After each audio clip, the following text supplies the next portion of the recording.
નમસ્કાર મિત્રો. 18 વર્ષની ઉંમરે કાવ્ય લખવાનો શોખ હતો, એટલે દરિયા કિનારે પોરબંદરની ચોપાટી પર જઈને હું બેઠો. ત્યાં જઈને પહેલવેલું જોડકણા જેવી એક કવિતા લખેલી. એ આ રીતે હતી. સાંજનો સમય હતો, એટલે આવું જોડકણું જોડાઈ ગયું. ગયો સાગર તટે, દેખાય ચિત્તા સૂર્યની જલતી, ન સમજે મૂર્ખ માનવ કે એમાંથી શીખ મળતી. દિવસ બે ચારની આ જિંદગી છે, પછી પકડવી ચલતી, આજ છે ઉદય તમારો, કાલ જીવનની શામ ઢલતી. આવી શરૂઆતની કવિતાઓ લખતા લખતા ધીમે ધીમે ઘણા સારી રચનાઓ ધીમે ધીમે લખાવાની ચાલુ થઈ. અનેક રચનાઓ કરેલી છે. એમાં અમારા હાઈસ્કૂલના જે હોલ હતો, ભાવસીજી હાઈસ્કૂલનો પોરબંદર, ત્યાં પાજોદ દરબાર, રૂસમા મજલુમી, અમૃત ઘાયલ એવા મોટા મોટા શાયરોના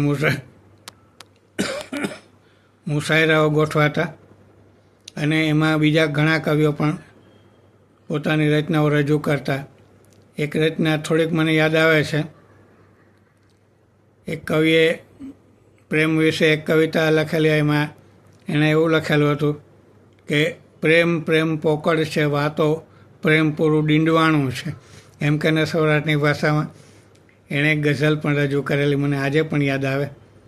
તો હાઈસ્કૂલથી આ જે પ્રવાસ શરૂ થયેલો છે ગઝલ લેખનનો, એમાં અમારા જે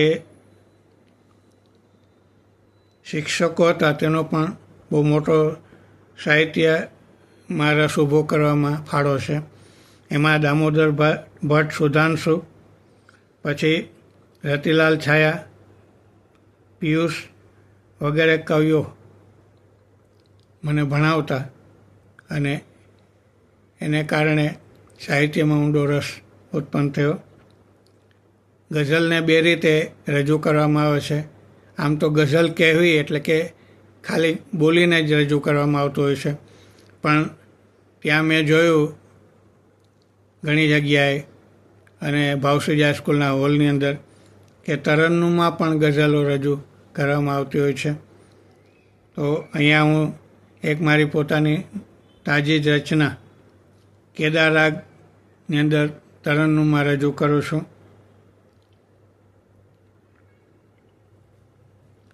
આપદા અવસર ગણું છું, નવ જીવનના સ્વપ્ન વણું છું. આપદા અવસર ગણું છું, નવ જીવનના સ્વપ્ન વણું છું. ક્રાંતિ બીજ હંમેશ માટે વિસ્ફોટક છું, છોણું છું. આપદા અવસર ગણું છું, નવજીવનના સ્વપ્ન વણું છું. પેટમાં લાવા ભર્યો છે, ધરતી થઈને ધણ ધણું છું.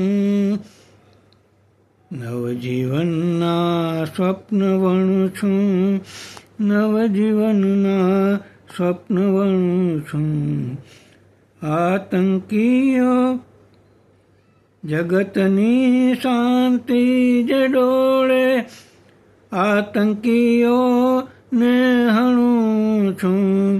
આર્ય સંસ્કૃતિ જા જન્મી, સદીઓથી એનું પારણું છું. આરઝુ પ્રકૃતિનો ચાક, વેદના મંત્રો ભણું છું આપદાવસર ગણું છું નવજીવનના સ્વપ્ન વણું છું. Thank you.